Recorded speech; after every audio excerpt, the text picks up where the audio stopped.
practicing the Dhamma of Satipatthana, as the yogis are now, as Sayadaw has said, it is for being a true human being, for developing a humane mentality. And although we have human intelligence to develop special human knowledge in this world.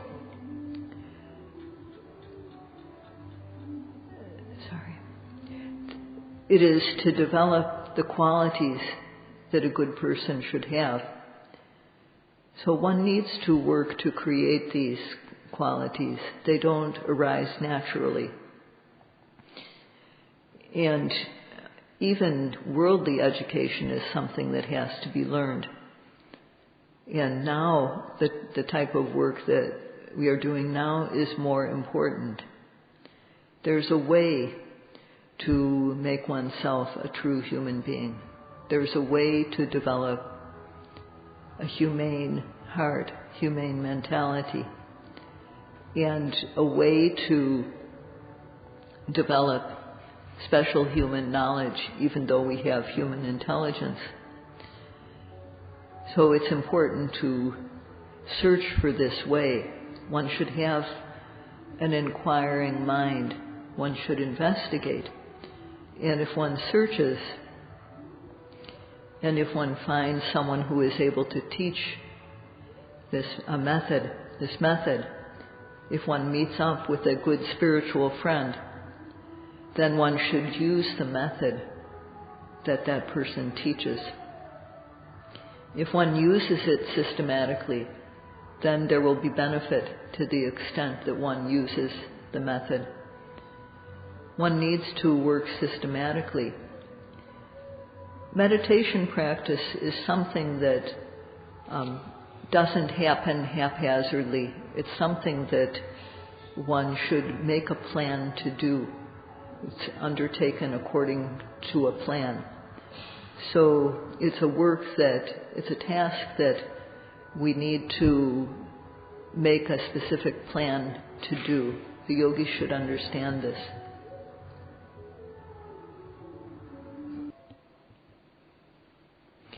Beings, especially human beings, who cannot live without food and drink, have to eat food and have to drink liquids. And also, we have to get rid of the waste. When one eats, one has to choose nutritious food that has vitamins.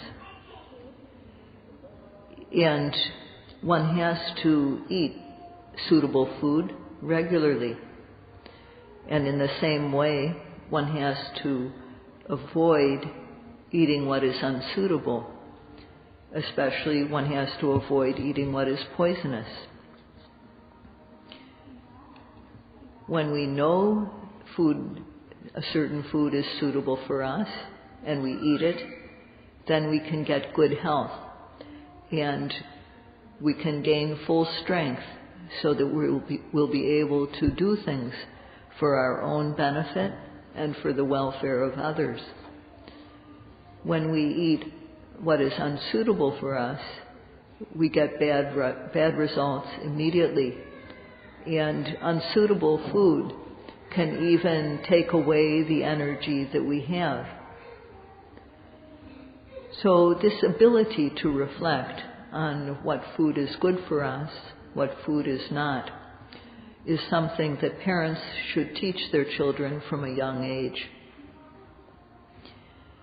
And in the same way, there is behavior which is clean and pure and beneficial.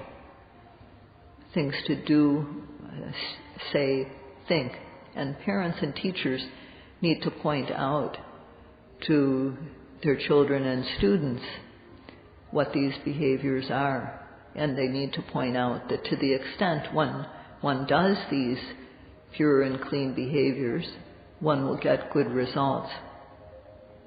And they also need to point out that the actions, the speech, and the mentality which is not good to do, say, or think. These things get bad results. And when we do them, we break our morality, and also others are harmed. So parents and teachers must tell their children, their students, from a young age, starting from the age at which a child can understand. And understanding what parents and teachers say, students and children should follow these directions, and to the extent that they follow, they'll get benefits.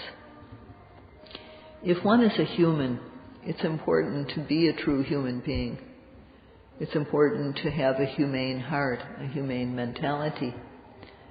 And it's important to, even though we have human intelligence, to develop special human knowledge. So it's important to be free of wild and untamed behavior. One should control oneself and not harm others. The people of the world should nurture this attitude from a young age. If such parents no longer exist in the world, then the world is basically destroyed. And now, really, in effect, the world is destroyed. But there is a good spot. There is a good spot in the world. And for this spot, this small area of the world, to become unified, to be very strongly unified, one has to pass these good qualities on to one's environment, to those within arm's reach. If one practices and knows the qualities of the Dhamma, then faith in that which is trustworthy will become special. And due to this special faith, keen faith, one will have courage. The courage to do what is right, and the courage, importantly, to avoid doing what is wrong. Because of this, one will have good awareness, sati, and ability to focus and ability to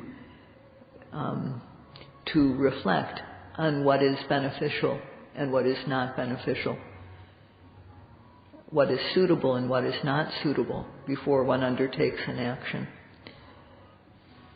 If one has these qualities due to practice, one will be able to control oneself. One will be able to preserve these qualities in one and also control oneself. Meditation is for developing the way to control ourselves, and the yogis should understand this.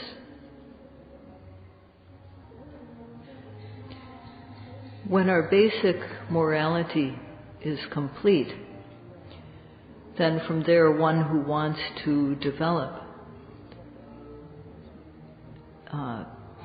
continuity of the clean, pure mind and to come to know the true Dhamma stage by stage, what is needed to establish such a mind, such consciousness? What is needed is just to keep one's mind upright. This is the quality of manasikara, which is sometimes referred to as consideration. So manasikara, this means that we have to aim at the object. Manasikara means to aim the mind at the object. And we have to practice aiming the mind, practice directing the mind to the object, like practicing when we want to throw darts at a target. In the body, there are many targets. There's seeing, hearing, smelling, tasting, touching, thinking, bending, stretching, leaning, lifting the head, lifting, moving, placing. These are all objects to be observed. These are our targets. And one who is skilled at throwing at targets knows that at the start one is not able to hit the bullseye. One has to practice. So there's a target, and within that target there's a bullseye. One has to aim for that. But even if one doesn't hit the bullseye, still, if one hits somewhere on the target, one can get points. If one hits towards the edge of the target, of the large target, then one only gets a few points.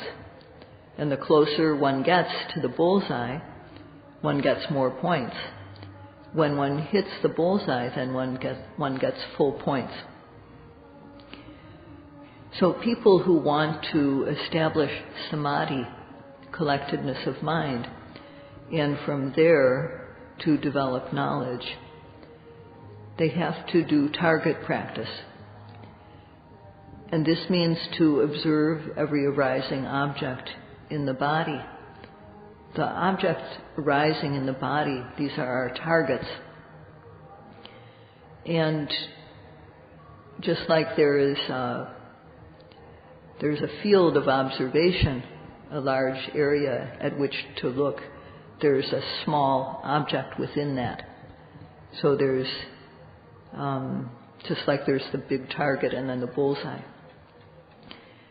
So one has to aim at the bullseye, aim at the target.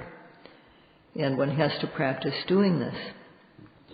When the mind hits the object exactly, when the mind connects exactly with the object, then collectedness of mind, samadhi, occurs in a special way.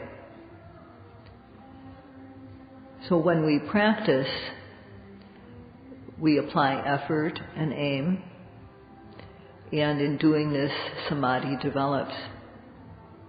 So one needs to make a note of how it is that one manages to collect the mind.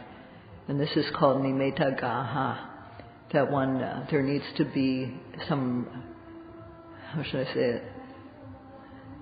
One has to remember how one develops samadhi during the practice.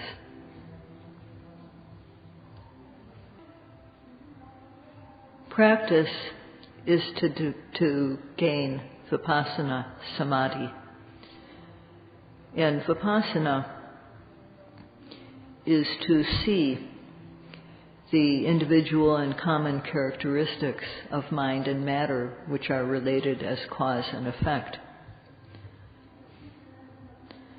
So the work of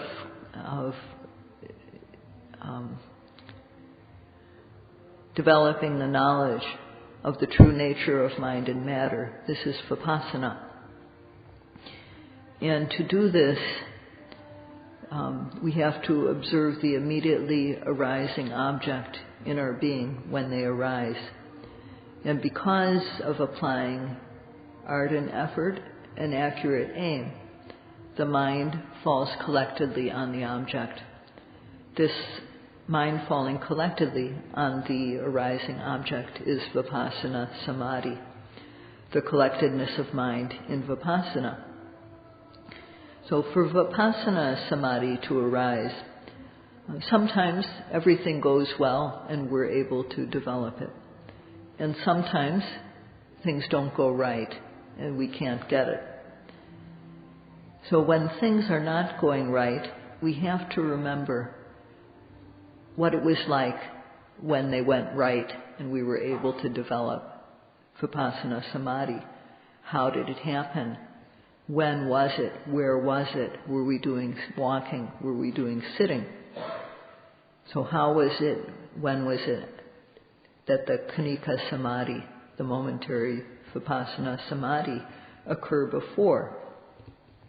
The way in which it occurred, that is called in Pali nimeta. kind of the hallmark of how it happened. And one has to remember that nimitta, that hallmark of how the good samadhi was developed before. And remembering it, one has to practice according to what one remembered as being one's good experience. And by doing that, what isn't going right, that will be overcome, and one's noting will become good again, and the samadhi will arise. So one has to, this is what is meant by nimitta gaha, that one has to recollect the way that khanika samadhi, momentary concentration, arose due to one's practice. So one has to use the good method again, the method that one found was useful in the past. One has to make a note of what that method was. If earlier on, when one was sitting, and just in a regular way, observing the rising, observing the falling, applying effort and accurate aim, and the mind fell collectedly on the object, khanika samadhi arose and the noting was continuous, occurring again and again, the mind and the object meeting exactly. This is khanika samadhi, and if when one observed the rising and the falling, this type of samadhi arose, then one should remember that method and use it at the times when one's concentration is not going well. Or if one was observing rising, falling, sitting, and while doing that, good samadhi arose, then use that method when one needs to make one's samadhi good again. Or if rising, falling, sitting was still too sparse, too few things to note, and when one had in the past, when one was observing rising, falling, sitting, touching, and doing so, if in the past one's meditation became good, the concentration developed, became continuous, then use that method. And it's the same with walking. If during the walking one was observing lifting, placing, and one's concentration became good, then one should use that when one's concentration isn't going well. Or if 2 parts was too few to be observing, and you found that when you went to 3 parts, lifting, moving, placing, if you found that in the past special concentration developed using 3 parts during the walking, then use that method again to develop concentration when it's not going well. So the yogis need to have the ability to reflect on themselves and adjust accordingly. And the meditation teachers also should help in this area. If the yogi has the ability to reflect like this, and also the help of the meditation teacher, then the path of Vipassana is straight. And then the 5th cause for developing the 5 qualities, the 5 ruling qualities starting with faith, this 5th quality is present. And another of the causes for the ruling faculties to arise is bojjhangananca anupawuttanataya, that one has to, how should I say? So this refers to the bojjhangas. Bojjhanga is the word that means one has to have them in a suitable way. So the bojjhangas, bodhi-anga, are the 2 parts of the word bojjhanga. And bodhi means that which knows the 4 Noble Truths. And anga means component or part or factor. So together this word bojjhanga means the component parts of the knowledge of that capability of knowing the Four Noble Truths. And the practice is for developing these component parts completely. Anupawatana means to balance, to make them suitable. So if a factor is weak, to make it stronger. And if a factor is too strong, to reduce it so that it's just right. Sometimes a person who is meditating hopes for something good to happen, and then it doesn't happen the way one was hoping for. And then one feels discouraged and depressed, and one starts to slow down and become inactive. And sometimes everything's going fine, and the mind gets excited, the mind gets elated, and then scattered. So neither of these is good. For the mind to be depressed and lazy is not good, and it's also not good for the mind to be elated and then scattered. So there has to be a way to balance these. And so this, when the mind goes up and goes down, then one needs to make a balance occur. If because one has been practicing and nothing special is happening in one's experience, if because of that the mind has become slack, then one needs to boost it. One needs to energize it. And the energizing factors are piti, which is joyous interest, virya, which is active and energizing, and Dhamma, which is a quality, a type of knowledge which investigates, it's concerned with the true nature of the arising object. And these three qualities energize the mind. So one should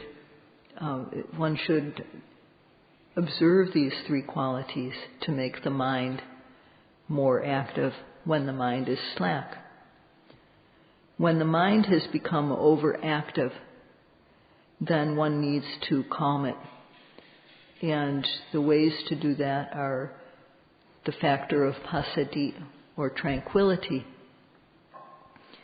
the factor of samadhi, or collectedness of mind, the factor of upekkha, equanimity.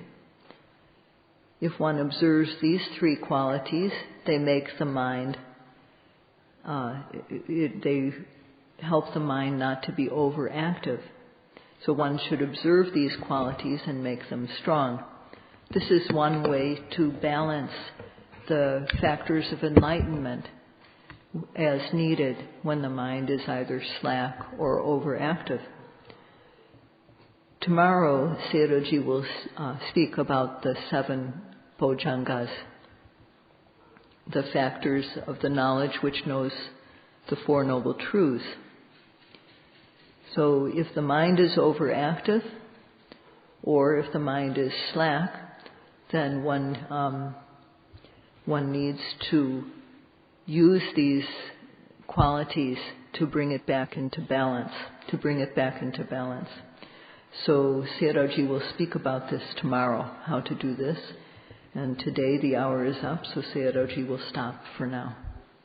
That's all.